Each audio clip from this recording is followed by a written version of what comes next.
Yes. I, I'm very pleased to be sitting here with Colin Kirkwood. It's a bright sunny afternoon in Edinburgh, and I get the opportunity to find out about Colin's involvement in adult learning project and I guess lots of education.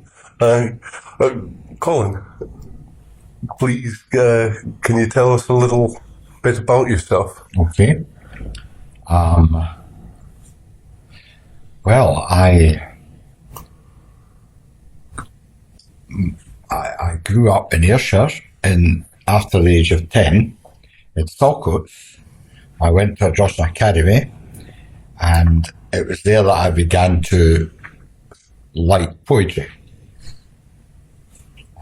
And then I went to Glasgow University in 1961, I think, that's right, and found that the thing I really liked was poetry and plays and writing generally. And I got into writing myself and started to write poetry. So I wrote poetry, some of it was published and broadcast.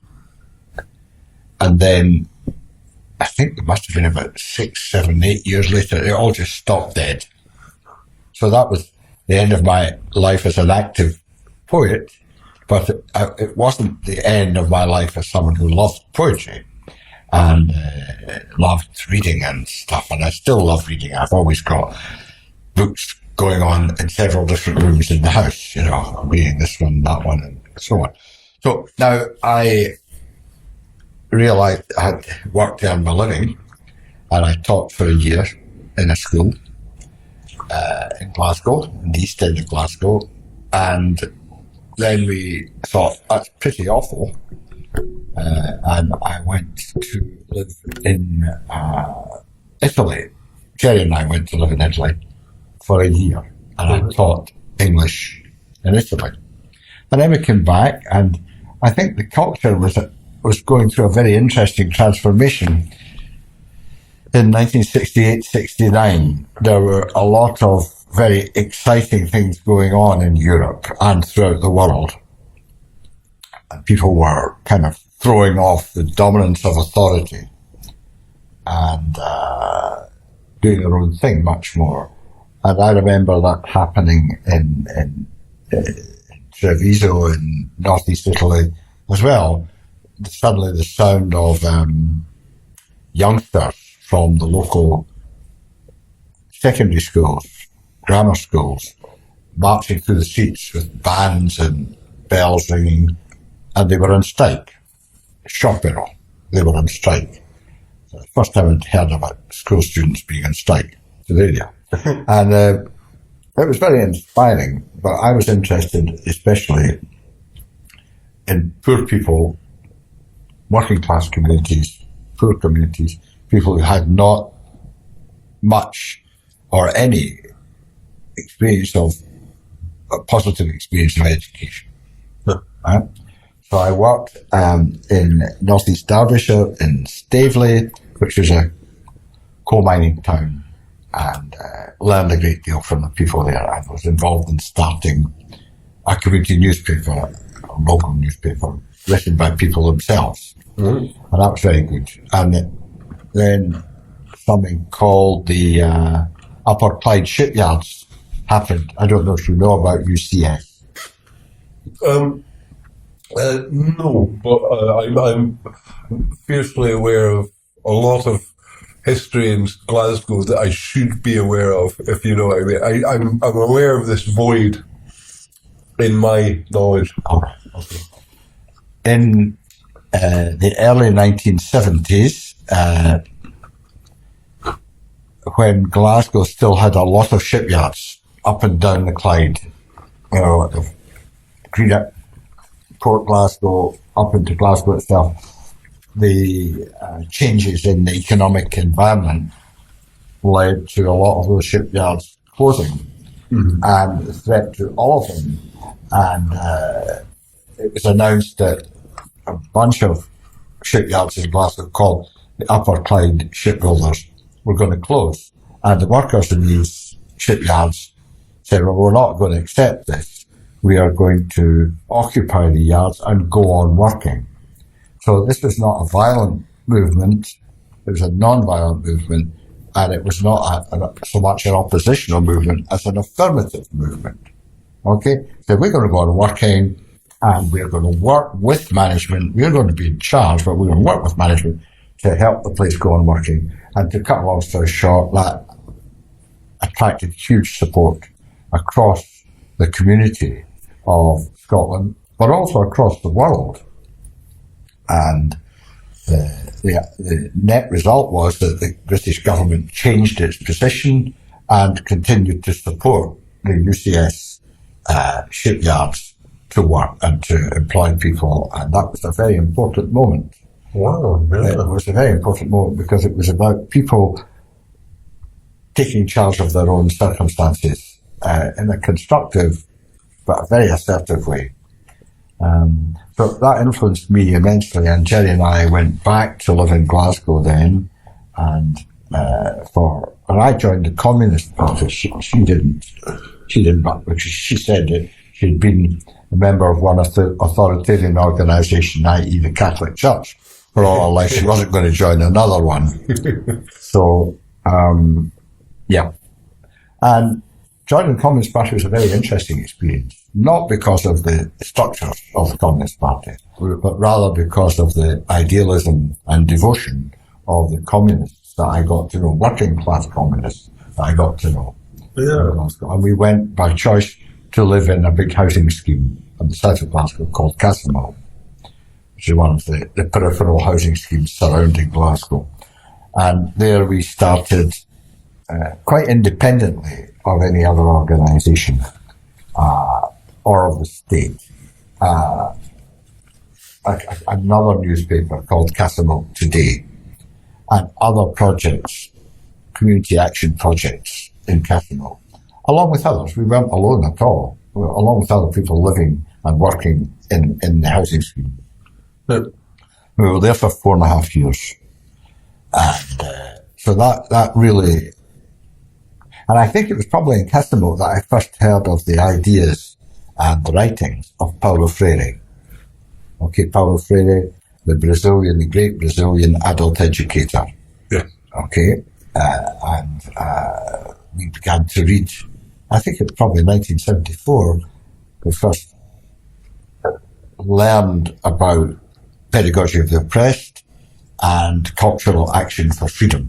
So the two main books that Freire was best known for, and later on we read more of his books. So that's the origin of ALP, from my point of view. And then Jerry and I moved to Edinburgh. I worked for the Workers' Educational Association, the WEA, and was with them for 10 years, from 1976 to 1986. And while I was in Edinburgh, I'm working for the Workers' Educational Association. I used to run reading groups and also run courses about the ideas of Paulo Freire. Okay? One of them was a reading group simply to go through Pedagogy of the Oppressed, page by page, reading it and trying to understand it and discussing it. Another one was called Community Action and the Pedagogy of the Oppressed, and that was for people who were working in community education, social work, adult education, and other associated organisations. And in one of those courses, I had some people who were community education workers or community education managers, particularly Fraser Patrick, who was community education officer for South West Edinburgh, and one of his colleagues, whose name for the moment is escaping me, but it'll come back to me. And after teaching the ideas of Pedagogy of the Oppressed and Paulo Freire and other books of his, I gave him a task of going off and coming back in a couple of weeks' time with a plan for how they would implement these ideas in Edinburgh in their own work. And one of the plans was written by Fraser Patrick and his colleague. And he decided to make an application for what was called an urban aid project. That project had already existed, and it was simply going to be involve asking people what they wanted to study, and then they would study it. But he changed it into a Freudian approach, which is more complicated, more complex, and simply saying, what do you want? Which is actually a very narrow orientation. Say, what do you want? It's rather, what the better questions are, what are you concerned about? How do you see the world? What interests you? You know, and one of the key Freudian ideas is dialogue. So it's dialogue rather than simply saying, tell me what you want.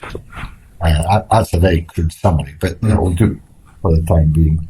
So Fraser and his colleagues then did actually change the urban aid application along the lines of a Freudian approach, and they applied to the Scottish government of the day, and they were successful. And the project was funded, and it did so well that it was refunded, and eventually it was made permanent within the community education service of what was called Lothian Regional Council. Right. Okay? Lothian Regional Council is no more. It was abolished. Right. But it did one good thing, at least it did several good things, and that was one of them. It established ALP, the Adult Learning Project, and it located it in Gorgie do Rye. Okay? And we, I shouldn't say we, because really it was Fraser and his colleagues, they advertised for community education workers to work on this project. And three of them got the job. One was Stan Reeves, the other was Jerry Kirkwood, my wife, and the other was Fiona McCall, who you don't know. No, I don't think Fiona so. McCall now lives and works in the Borders. Stan and Jerry and Fiona worked together, and they got ALP off the ground. And I was then still working for the Workers' Educational Association. So I acted as a kind of unpaid consultant as part of my work to ALP.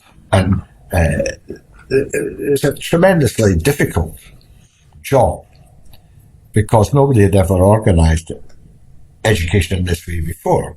And what they did was they went round the doors, knocking on the doors and asking, can we interview you?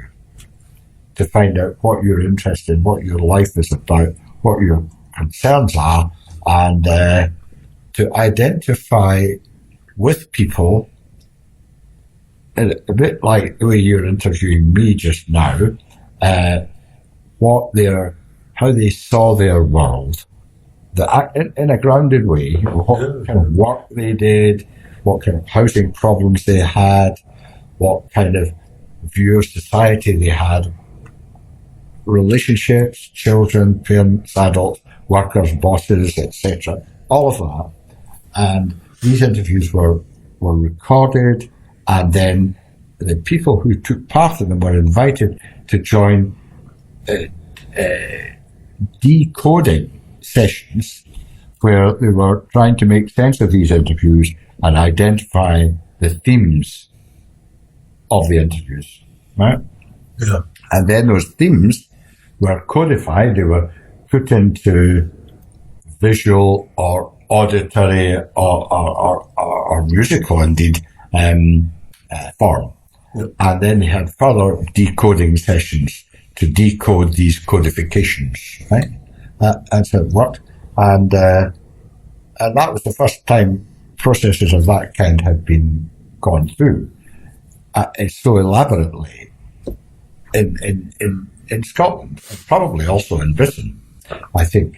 And that was very interesting because it was the application of the Freudian ideas, which were third world ideas coming from Brazil and Chile, applying them in the first world, you know. And And nobody thought of doing that before. And most of the academics in Britain thought, what have we got to learn from the third world? We teach them.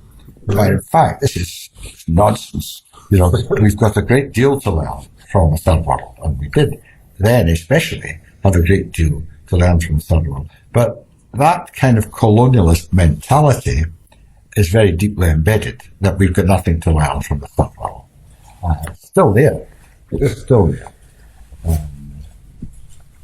I remember when I applied for a job about 15, 20 years later, and I was interviewed for a job in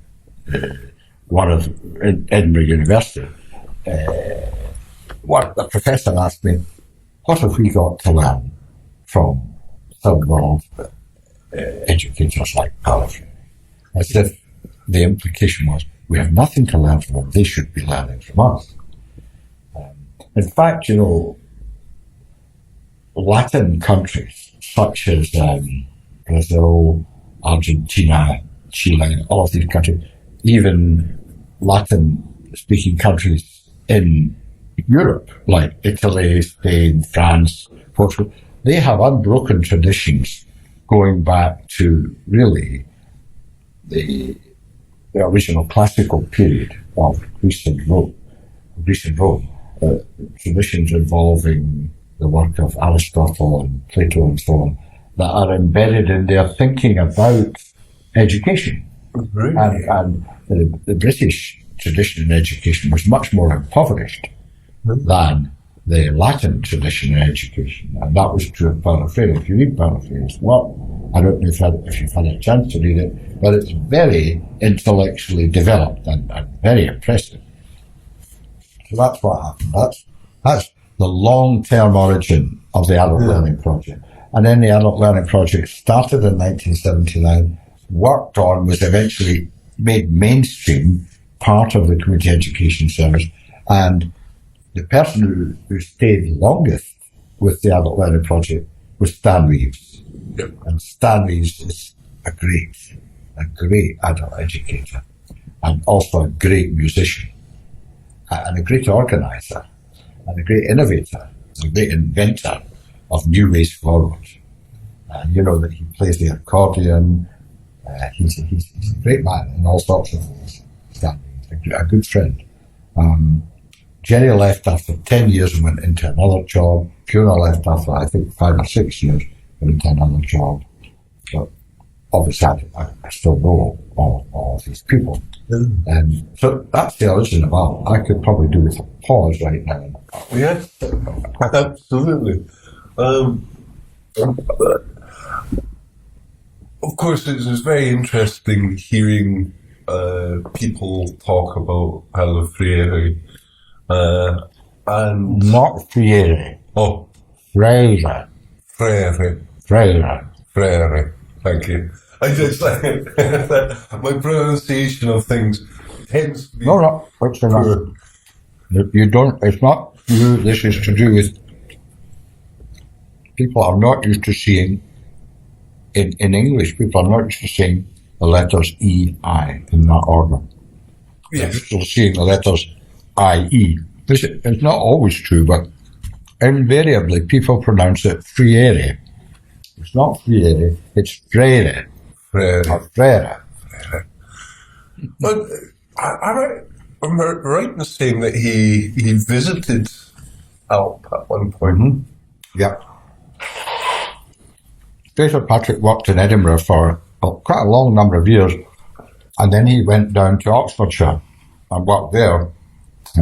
And then he came back up and became director of community education in Tayside. I think that's right. And when Fraser was in Tayside, Fraser was a very creative and a very good manager, a far-sighted guy. He invited Paulo Freire, I think it was about 1989, I think 1989, 1990, something like that. And Freire came to Edinburgh, stayed with us in Edinburgh, stayed in Dundee, all organised by Fraser and his team. And Fraser was trying to spread the ideas of Freire and created an adult learning project also in Perth. And he did do that. It never took off in the same way as ALP did. ALP was the most successful Freirean project in Scotland. And it's amazing that it's lasted so long. So yeah, Paulo Freire did come and did public lectures in Edinburgh, public lectures in Dundee, and also work with individual groups, smaller scale work.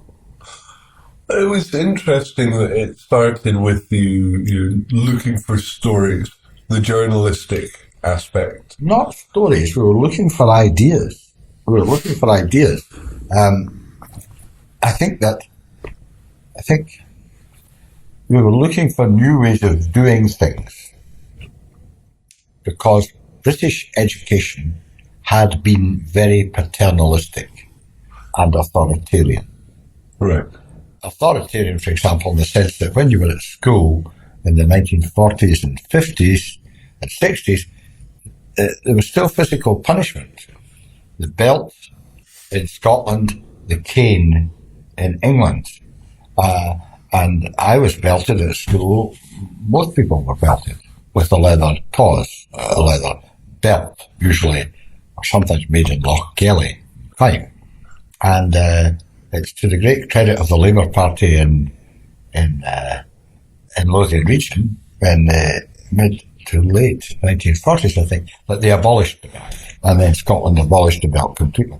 So it was very authoritarian, that element of violence, and people were very cowed and frightened by education. And education was a kind of presentation of a set of supposedly objective knowledge, which you were to take in. And it's been a very important process, the growing self-confidence of people and the growing belief that people have experiences and knowledge of their own through talking about their experience, through telling stories about their experience, as you said, and reflecting on or thinking about their experiences individually, but also in groups and in communities. So we lived through a period where the more authoritarian and traditional and objectivist tradition of education was being questioned and challenged and undermined. And I would say that when I said to you, I don't think we were looking so much for stories, we were looking for ideas. Yeah. How could you do this differently? And Paulo Freire, above all, I think, he wasn't the only one who was challenging education. Ivan Illich was also challenging education. But I was particularly drawn to Freire because I suppose in my mind, there was a danger that you would end up with just people telling the story. You may think that's a good thing, but I think it could be anti-intellectual or unintellectual. And I wanted to get people thinking about ideas. I wanted people to express their own ideas and then reflect. To me, you have to do two things. Paulo Freire talks about action reflection. You need to act in the world, and then you need to reflect or think about your action. And you do that not only on your own, but with other people. So you're pondering, you're reflecting. And that involves not only describing, but thinking about and conceptualizing your experience. Okay. So I like the Freirean ideas. And also, Freirean ideas included very sophisticated understanding of human consciousness. Freire was drawing on Platonic, Socratic, and Aristotelian ideas. Aristotle was a great scientist, and he was you could say he was a scientist of knowledge as well. He understood the difference between knowledge and opinion. And if you read that, I don't want to go into too much detail here, but if you read Freire's books, Cultural Action for Freedom and Pedagogy of the Oppressed, and the other books, you will read his very interesting theory of consciousness and how you're wanting to help people to move from being naive to being critical, be able to investigate, go into, ask questions, listen to the answers, ask more questions, listen to the answers, ask more questions, think about what you're hearing, and use direct observation, obviously, as well. But also, I think there was another feature of traditional education in Britain, which probably came from a crude kind of 19th century science positivism, where there was an overemphasis on empirical knowledge, an overemphasis on empirical evidence. Now, empirical evidence is important, but it's not the only dimension in knowledge. You also have to think about the evidence. You have to look at it from more than one point of view. You have to put it into not only into descriptive terms, but also into conceptual terms that involve you thinking about it. And you need to talk to other people about it and see what they think. I like the idea of perspectives, in which here's an object of knowledge, but you need to stand there, and you need to get inside it as well to know the object of knowledge. Now, when you're talking about human beings, they can be objects of knowledge. You can look at somebody and try and understand them, but the best way of finding out what they're about is to ask them what they have to say for themselves. And Freire understood that as well as the objective, the physical object, which could be observed from different points of view, you had to also have the subjective, that a person, human beings are subjects who experience the world, who know the world, and who can act on the world, and who can think about the world. So that he wanted knowledge based on an integration of objectivity and subjectivity and intersubjectivity, where people are listening to each other and talking to each other. Now, that is very sophisticated. It's now been achieved, but it wasn't achieved back then, you know. But Paulo Freire was really being a very inventive and creative figure, intellectually. No.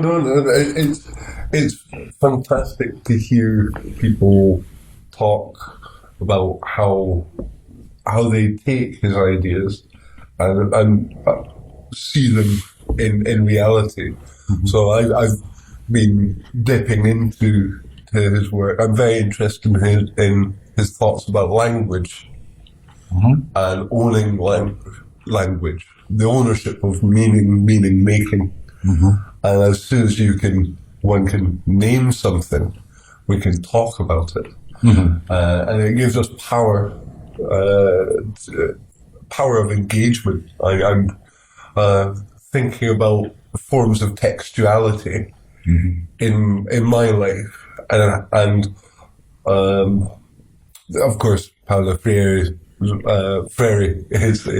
one of the thinkers. Also, are you familiar with Fowles Borda? Fowles Borda? No, but that may be my ignorance. Who's that? He was very inspired by Paulo and developed participatory action research. Right. And he contributed to that field. Right. And these areas of, I've been reading about action science, action research, action learning. There seems to be a constellation of these reflective, mm-hmm. Perspectives, mm-hmm. where people's subjective and individual experience is valued. Yeah. And that means a whole universe to me and a lot of people. I think, mm-hmm. that's what I want to get to acute grips with, mm-hmm. in doing Ragged University. How do we value people? That's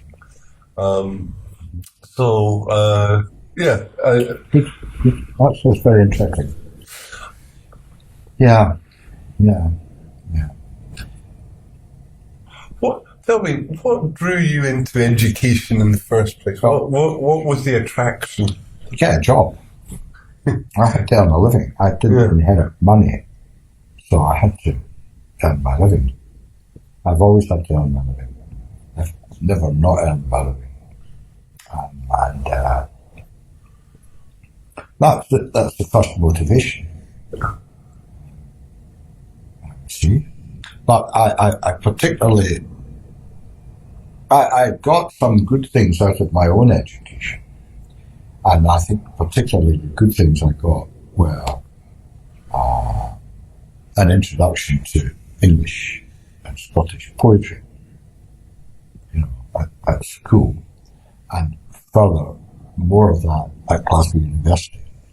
I very much valued my introduction to William Blake, Robert Burns, Hugh MacDiarmid, Shakespeare, a great source of knowledge for me.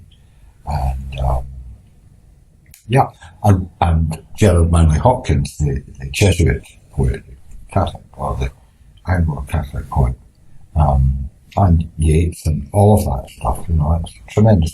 T.S. Eliot and Ezra Pound and objectivist and imagist poetry. And so I learned an awful lot from English literature. And thinking about it myself, because I used to, when I was at university, I refused to read critical books. Instead, I read the poems and the plays and the novels and the short stories. And then I did my own thinking about them. Now, it seems a very odd thing to have done, but I did that. Seems entirely rational. Well, I didn't like the interposition of critical literature between me and the text that I was interested in. Yeah. Okay? I wouldn't do that now. I now read critical literature, but I'll only read it if it's good. And I'll make the judgment about whether I think it's good. And the original text, the original play or poem or whatever, is the primary source of knowledge for me.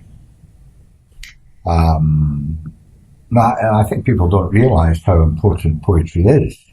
For example, poet that I like best is Gerard Manley Hopkins, and I think he is a great knower of the human soul and of human relationships. And I return again and again to his poetry. And then also I enjoyed moral philosophy. I did a year's moral philosophy at Glasgow University, and we had a first-rate couple of teachers,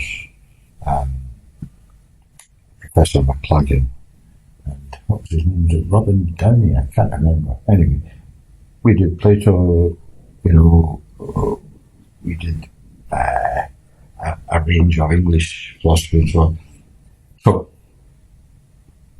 although that tradition going right through from Aristotle wasn't as strong as it might have been, it was still there in the Scottish tradition of education. Still there. I didn't do logic, but my wife did logic. But I did moral phil, and I'm very glad that I did. I didn't particularly enjoy history at university. I did some history as well, a couple of years of history.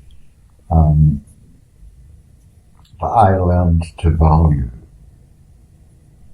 people speaking and writing poetry for themselves and novels and stories. Who's that great American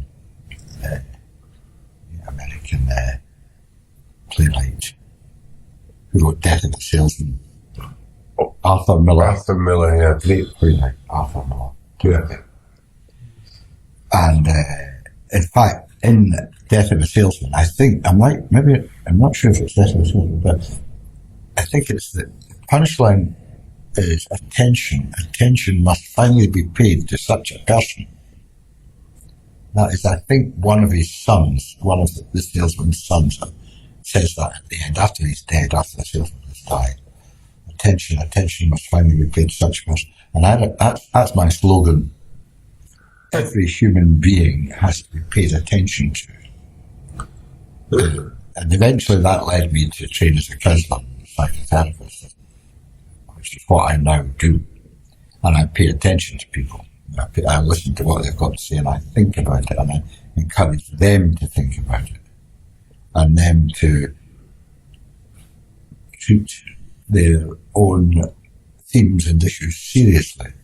And I talk about people's themes. I think every human being has their own themes that they're working on. And they're not individuals in isolation. You know, people are always persons in relation. They are always relating to other people. Like you, they've benefited from these two people that you mentioned. These two friends. Yes, Eileen and Roy, yeah. Eileen and Roy. So you're a person in relation with other persons. And you're, in pondering and reflecting upon your own experiences and your own themes, you're referring to the themes of your life in your relationships as they have developed right from square one. So that's what is of great interest to me. It's nice to hear somebody identify poetry and art as a source of learning. Oh yes, yes. I think that a profound source of that in early human development, art and poetry and language are very important. And I would say that I come from a religious tradition that's a very important tradition. The Presbyterian tradition is the Calvinist tradition, is the Presbyterian tradition in Scotland. And although it's got a lot wrong with it, it's also got a lot of good in it. And of course that's true also of the Catholic tradition in Scottish society.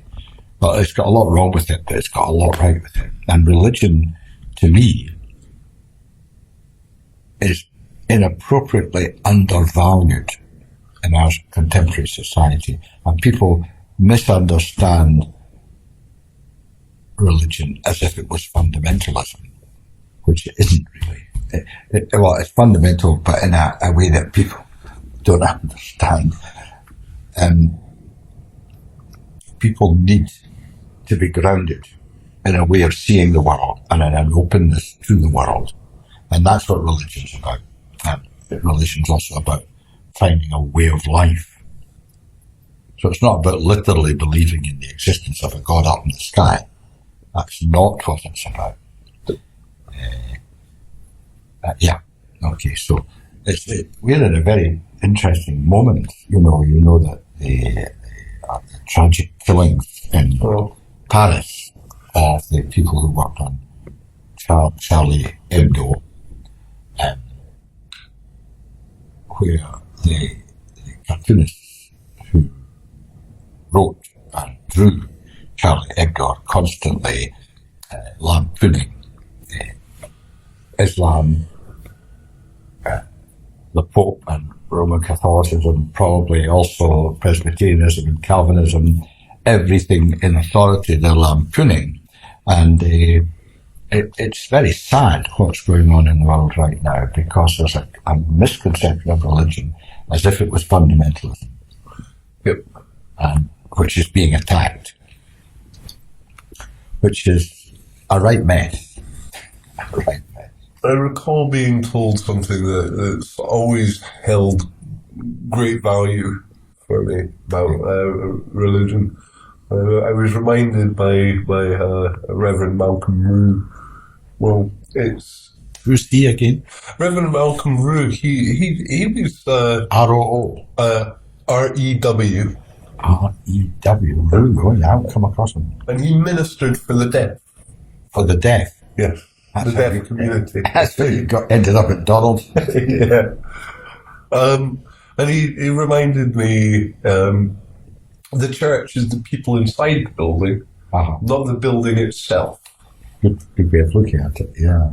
And that helps me conceptualize, realize and understand what living, complicated, diverse thing we're talking about when in that word, and categorical thinking does not get through the door. It doesn't fit. I haven't come across that. How interesting. Yeah. I don't know. I don't know if he's still ministering, but I learned a lot about how sign language is one of the most beautiful languages. Yeah, I know nothing about sign language. That's very interesting. Yeah. I grew up, you see, when I grew up, which was the 1940s and 50s, religion was still dominant in Scotland, both Presbyterianism and Catholicism in Scotland. And that was very important. It wasn't, in England, religion started its decline very late in the 19th century and in the early 20th century, and it declined throughout the 20th century. In Scotland, the high point of religious observance was 1956. And it wasn't, that was when I was 12 or 13. So it wasn't till then it began its gradual decline. And now, of course, its decline is advancing. But there's a paradox in all of that, because I think that in many ways, a lot of ministers and priests have become much more sophisticated in their understanding over that last 50, 60 years in the period of institutional decline. I think there seems to be that about all institutions as organs of our society. Mm-hmm. People are, I've heard increasing perspectives from the outside looking in on institutions. Well, these are not to do with me. We receive information from them. Mm-hmm. We do not have a dialogue with them. Yes. Yeah, that's true. And, so education, health, law, these things I'm finding people are reticent about because they are reticent, the subjects are reticent, or the institutions seem to be reticent about the broader population. Yeah. At the same time, I've had a lot of my preconceptions overturned by finding, there was a lovely gent who did a talk, Colin, he did a talk on his life as a civil servant. Yeah. Now, I didn't understand. So that was my first introduction to what civil servants are, do. Yeah. And it was enchanting. It made me understand, well, there's an awful lot of people behind the scenes in all of these institutions, making sure that the things, although, our society, many things just carry on. Mm-hmm. So I'm not... I think a lot of the British institutions have been challenged and undermined in probably since the mid-1960s, 40, 50 years. And then so they're under pressure, but they're also fighting back, So you've now got a situation where, in some respects, the institutions of the British state are under pressure, and I would say, and a good thing too, because Britain is still in spite of the changes in it, I think it's still a very patriarchal and paternalistic political unit. And I would like to see it reimagine itself, reconstruct itself, so that the population of the different parts of Britain could actually have more self-government, more self-awareness, more self-knowledge, more confidence, more self-government. That is not the same as wanting Britain to break up into separatist bits, but it is an expression of a wish for radical transformation of British institutions, which are over-centralised. Anyway, so I just throw that in. Yeah, no, I think this is right. I mean, thinking into the educational context, I've been reading some interesting work around student as producer.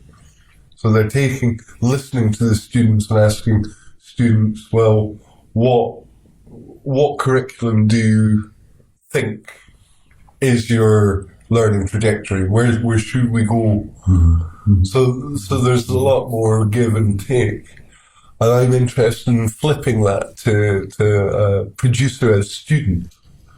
So people who are engaged in thinking and doing should be considered as students and part of the learning community, and ergo there should ideally be ways of valuing those people.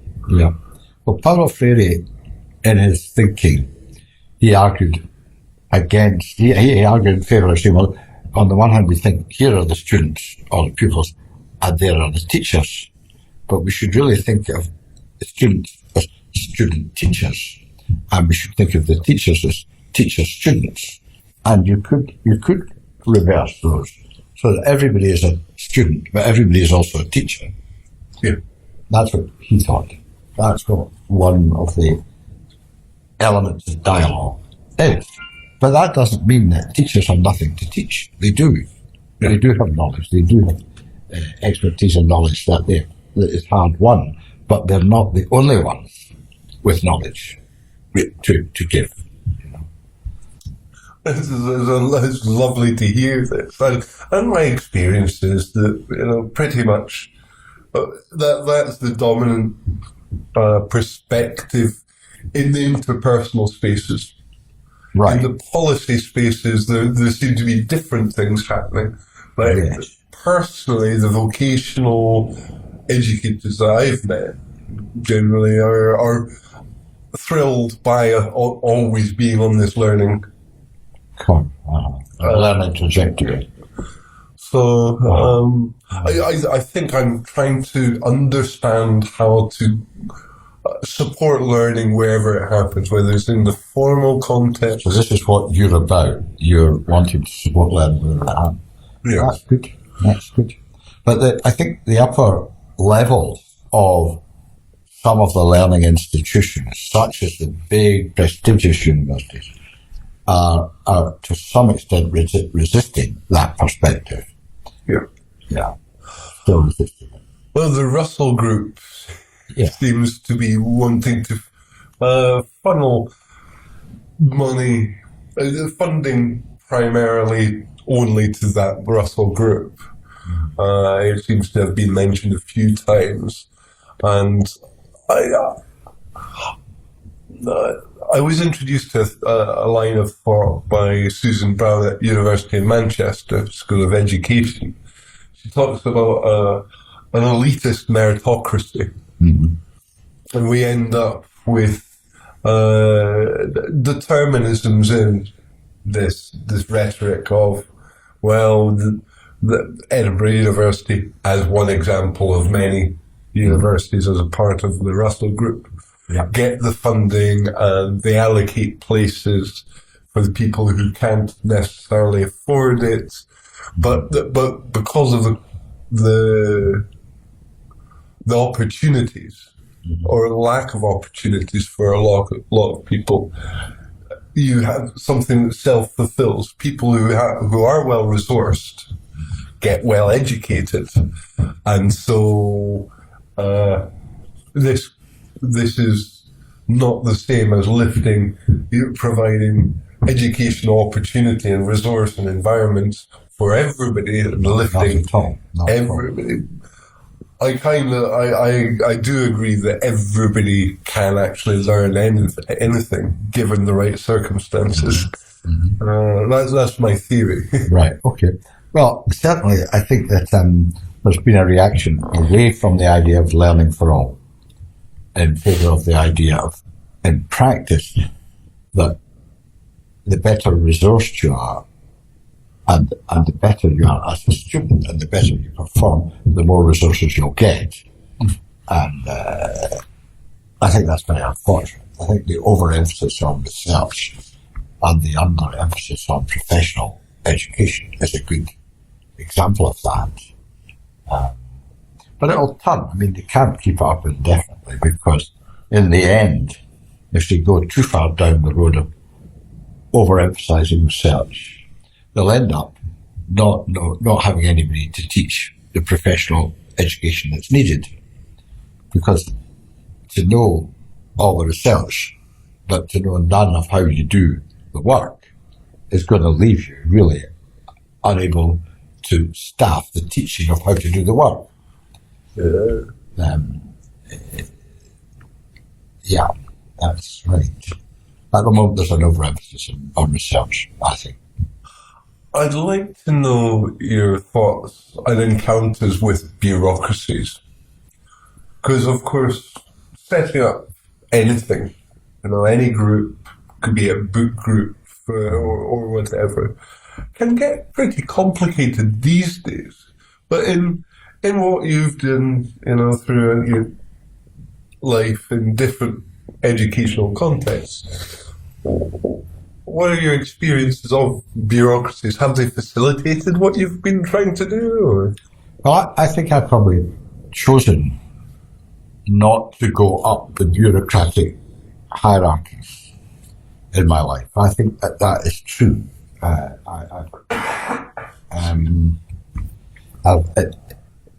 Not entirely, but I mean, I was, at one stage, I was head of the WEA in South East Scotland, but I didn't enjoy it because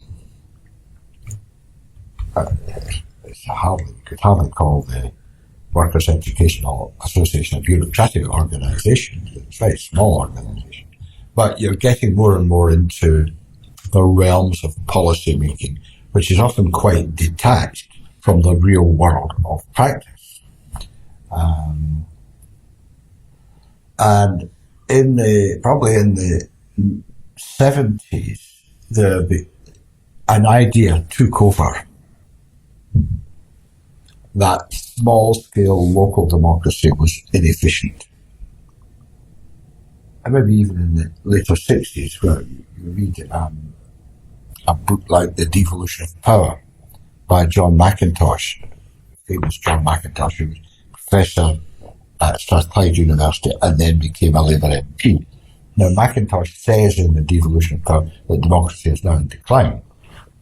And he is criticising, in The Devolution of Power, he's criticising the inefficiency and the lack of popular involvement in small-scale local democracy, which is true.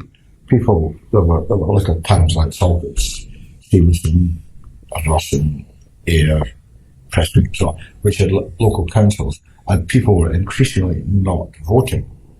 The voting levels had dropped very low. So a strong case was made that this was because small-scale local democracy was inefficient.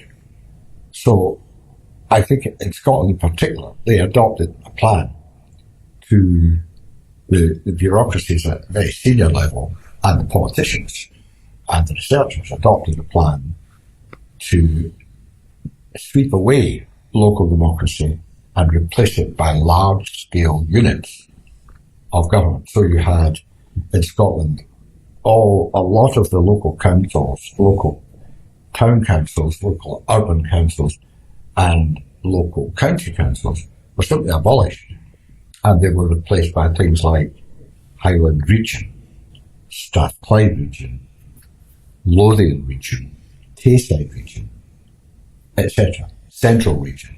And these were huge units. And that ran for something like, I think, 20 years, 25 years. And then even the Tories realised it's just not working. So Strathclyde Region was an enormous structure. And all of these little local councils had been abolished. And you had a two-tier system. You had a regional system, and beneath that you had a district system. But even the districts were very, very large. So in this part of the world here, where we are in Edinburgh, what they did was they created a thing called Lothian Regional Council, which had Edinburgh, Mid Lothian, East Lothian, and West Lothian, and that was a huge, huge unit. And then they divided it into 4 of district councils: Edinburgh District, West Lothian, Mid Lothian, East Lothian.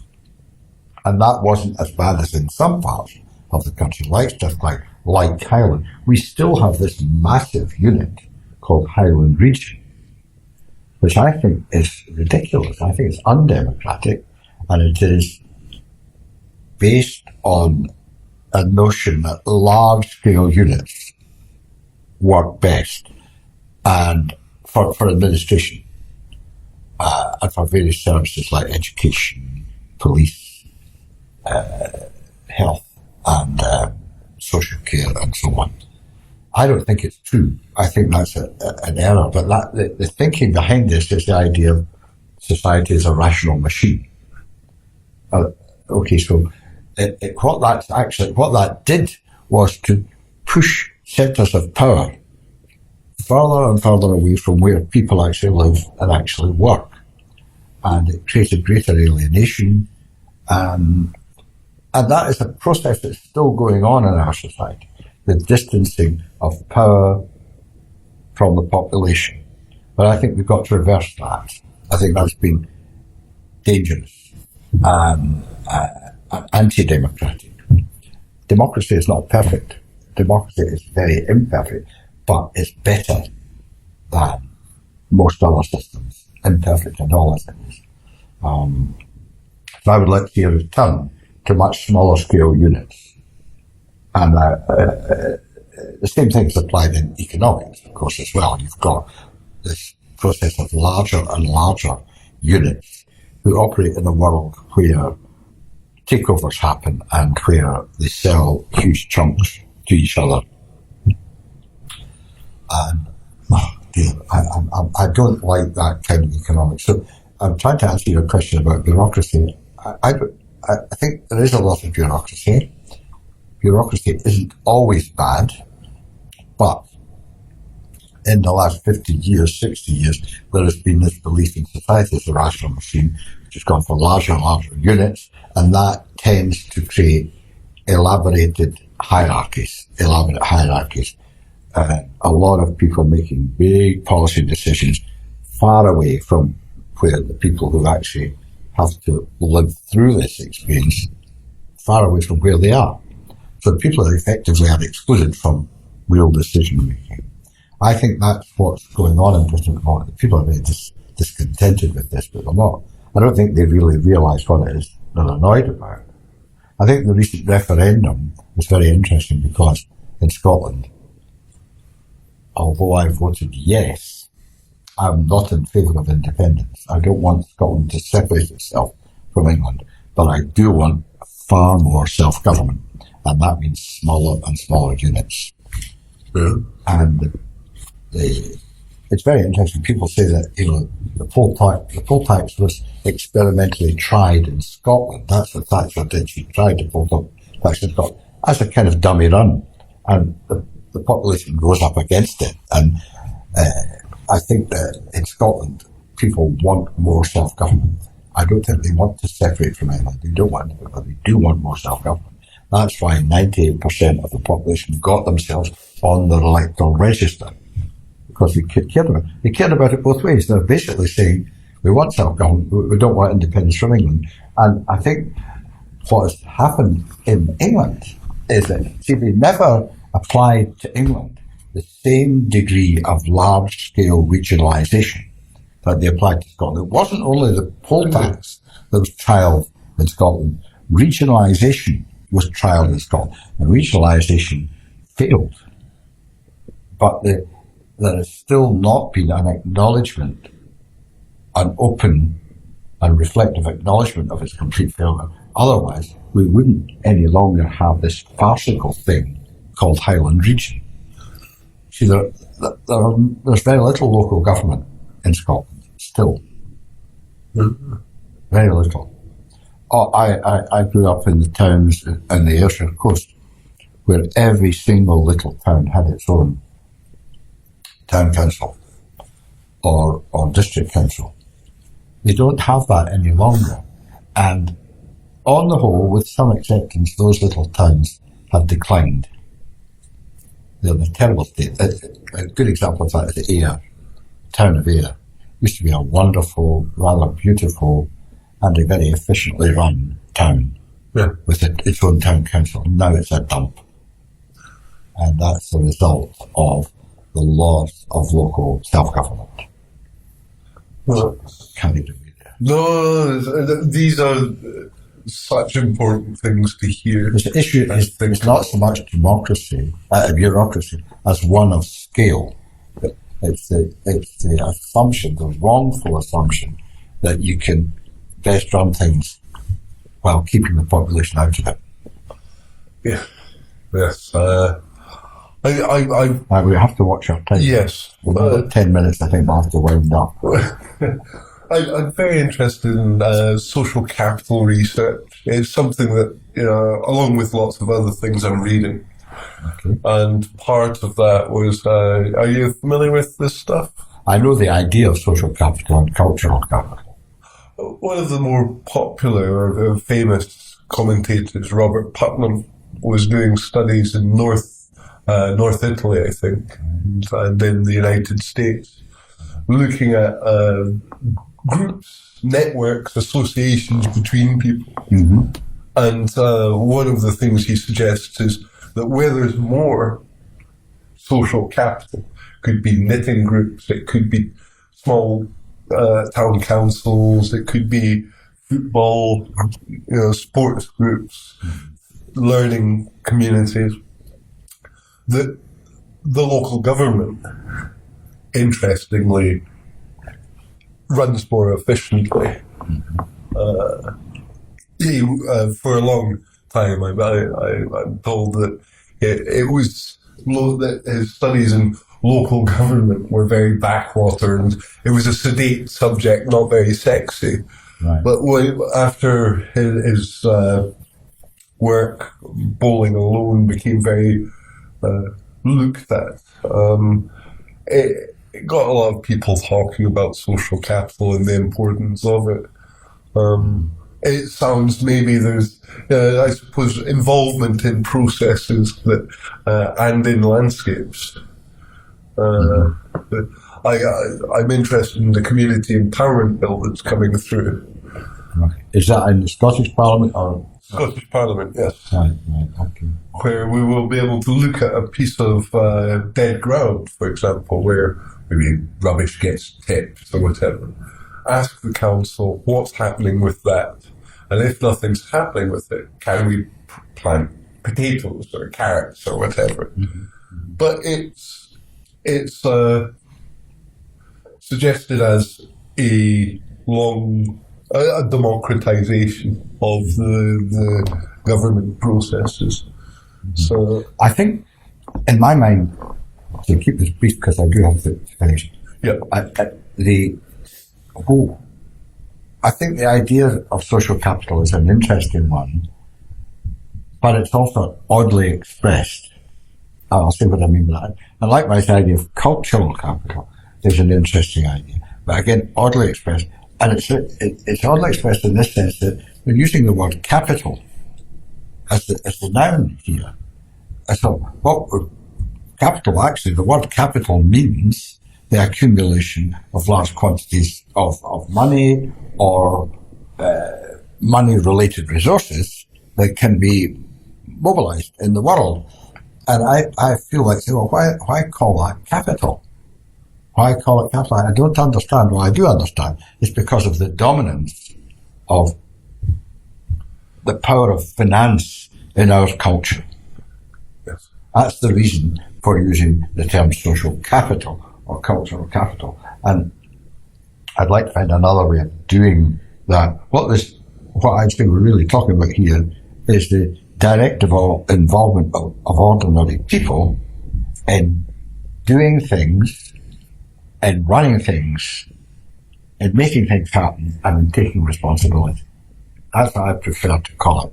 And I think one of the interesting things about the north of Italy is that you've had this tradition of the free professional, the libera professionista, which is and family business.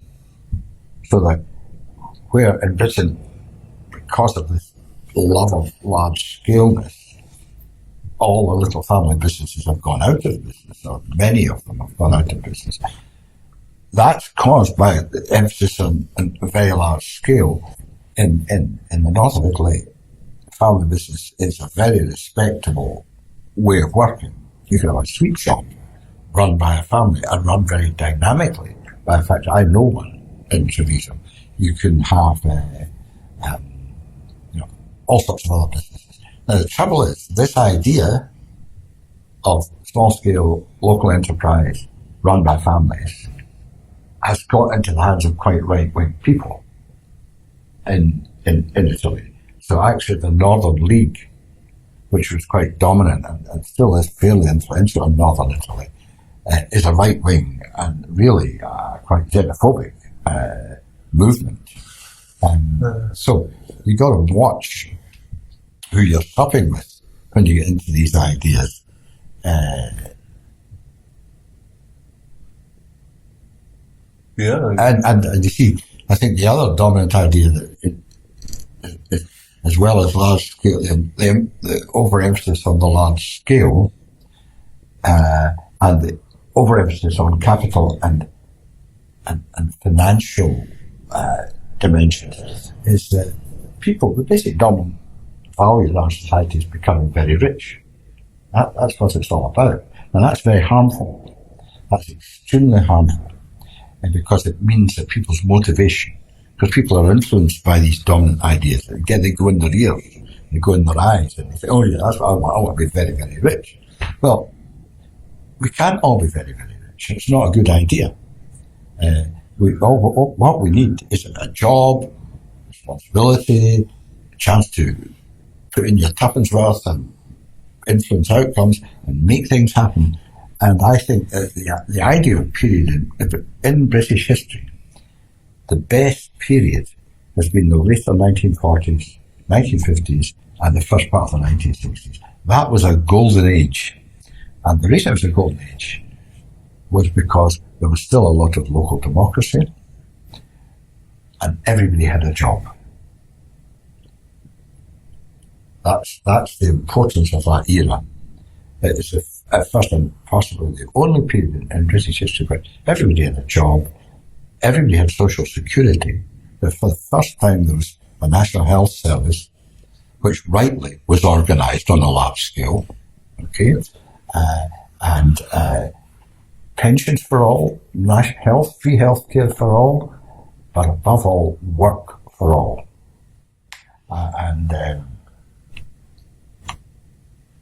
And local government, so that ordinary working people could get into local government. At that point in British history, as many people were voting Labour as were voting Conservatives. And that's very interesting because the two of them, they were both getting about 50% of the vote. And in fact, in 1951, the total Labour votes in Britain were fractionally greater than total Tory votes. But the Tories won the election because of the way the constituencies were. It's a very interesting period, and the tragedy of the period since then is that we've got this idea of living off the state without working, which is a tragedy, because people need work. They need to be able to do things that are worthwhile and feel I'm making a difference here, I'm contributing. As the hated Tony Blair used to say, rights and responsibilities. That's right, you need rights and you need responsibility. Without responsibilities and people taking responsibility, there won't be any rights because there'll be nothing earned, nothing generated. So we need to get back to a full employment culture, and we need to get back to local democracy, or forward to a full employment culture, forward to local democracy. Health for all. Did you hear about this tragic thing in the paper? Was it radio? Yeah. There are these two people, it's in Kirkwood actually, it's bizarre. Apparently these two really, really grossly fat people for whom I feel immense pity. Their weight is over 30 stones, both of them. And they are refusing help because they want to go on living on Social Security. And I just think, Jesus Christ, this idea that you could live on Social Security and not work. This is not a right-wing angle I'm talking about. I'm saying everybody works. that society has a responsibility to ensure everybody can work and earn a decent income and get a house with safe security of tenure. That's the good society. And we've wandered far away from it when people can sit in their houses, do fuck all, eat themselves in a state of immobility. It's dreadful. It's a pathetic state of affairs.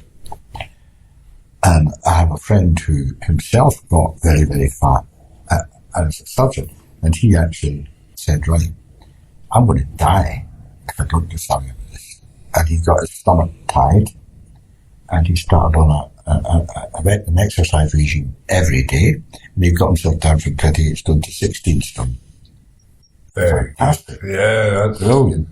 Going on his bike every day, swimming every day. Phenomenal, you know. Now, that's just an example. That's just a particular example. But we have allowed our society to become almost a non-human society, not based on people themselves. We've ended up with this idea of society as a rational machine, which is rubbish. Dreadful idea. You know, because the logical end point of that is that you don't need people at all. yeah. You don't need people. And you might think that's a joke, but that idea began to be floated in the early part of the 20th century with eugenics. You know, that's what Hitler took up. Get rid of all these handicapped people. Don't need them. Just burn them. You know, you have to. One of the African leaders at Parliamentarian Manor this must be my last pattern, was Julius Nyerere, who was the leader of Tanganyika, which combined with Zanzibar to become Tanzania. And he wrote a famous book called The Purpose is Man. And we wouldn't say the purpose is man now, we'd say the purpose is human beings. Mm-hmm. That's the purpose of society. But we've lost sight of that. Human beings have got to be the ones who it's for, and they will contribute through their activity and their reflection and taking responsibility. But these ideas are way off the beat at the moment, but they'll come back.